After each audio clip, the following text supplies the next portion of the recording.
বাংলাদেশের রাজনৈতিক ইতিহাসের এক উজ্জ্বল নাম বেগম খালেদা জিয়া। তিনি শুধু বাংলাদেশের প্রথম নারী প্রধানমন্ত্রী নন, মুসলিম বিশ্বেও দ্বিতীয় নির্বাচিত নারী সরকার প্রধান। ১৯৯১ সাল থেকে ৩ বার বাংলাদেশের প্রধানমন্ত্রী হিসেবে দায়িত্ব পালন করেছেন খালেদা জিয়া। শত বিপদেও দলকে ছেড়ে যাননি। দলের জন্য জেলে গেছেন বহুবার, হয়েছেন গৃহবন্দী। গণতন্ত্রের প্রশ্নে তিনি কখনো হয়েছেন বাঘিনী, আবার জনগণের জন্য হয়েছেন দরদী নেত্রী।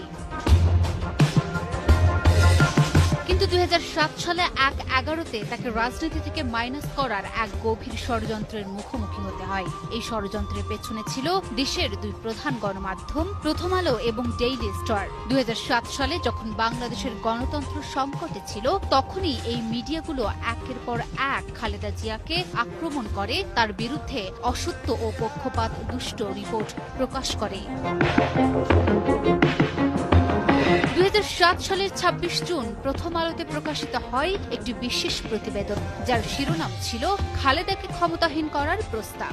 এই প্রতিবেদনে বলা হয় যে বিএনপির চেয়ারপারসন বেগম খালেদা জিয়ার একচ্ছত্র ক্ষমতা খর্ব করে সংস্কার প্রস্তাবের খসড়া ঘোষণা করেছেন দলের মহাসচিব আব্দুল মান্নান ভূঁইয়া। খসড়া প্রস্তাবে বলা হয়, ২ মেয়াদে কেউ প্রধানমন্ত্রী থাকলে তিনি আর প্রধানমন্ত্রী কিংবা দলের চেয়ারম্যান হতে পারবেন না। এই প্রস্তাব বাস্তবায়িত হলে বেগম খালেদা জিয়া প্রকৃত অর্থেই ক্ষমতাহীন হয়ে পড়বেন। তার পক্ষে দলের চেয়ারপারসন হওয়ার কোনো সুযোগ থাকবে না, এমনকি ভবিষ্যতে দল ক্ষমতায় গেলে তিনি প্রধানমন্ত্রীও হতে পারবেন না। এই সংস্কার প্রস্তাবের অন্যতম কারিগর ছিলেন প্রথম আলোর সম্পাদক মতিউর রহমান এবং ডেইলি স্টারের সম্পাদক মাহফুজ আনাম। এই প্রস্তাব দেওয়ার আগে প্রথম আলো বিএনপির তৎকালীন নেতা আব্দুল মান্নান ভূঁইয়ার সাক্ষাৎকার গ্রহণ করেছিলেন। বিএনপির ভেতর সংস্কারপন্থী হিসেবে পরিচিত একাংশকে সামনে নিয়ে এসে বেগম খালেদা জিয়ার নেতৃত্বকে দুর্বল করার চেষ্টা চালানো হয়। প্রথম আলো ডেইলি স্টার প্রণীত এই মাইনাস ফর্মুলা বাস্তবায়নের লক্ষ্যেই ২০০৭ সালের ১/১১ সরকার গ্রেপ্তার করে বেগম জিয়া ও তার পুত্র আরাফাত রহমান কোকোকে। এর আগেই গ্রেপ্তার করা হয় তারেক রহমানকে। প্রথম আলো ডেইলি স্টার মূলত এই মাইনাস ফর্মুলার অন্যতম প্রধান প্রচারক ছিলেন।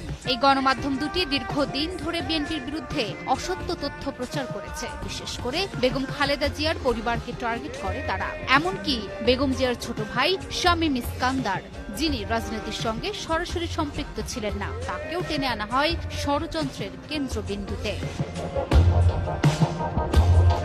প্রথম আলো একটি প্রতিবেদন প্রকাশ করে, যার শিরোনাম ছিল বিমানকে নিঃস্ব করে অবৈধ সম্পদ গড়েছেন শামীম ইস্কান্দার। যে প্রতিবেদনের এক বিন্দু সত্যতা পরবর্তী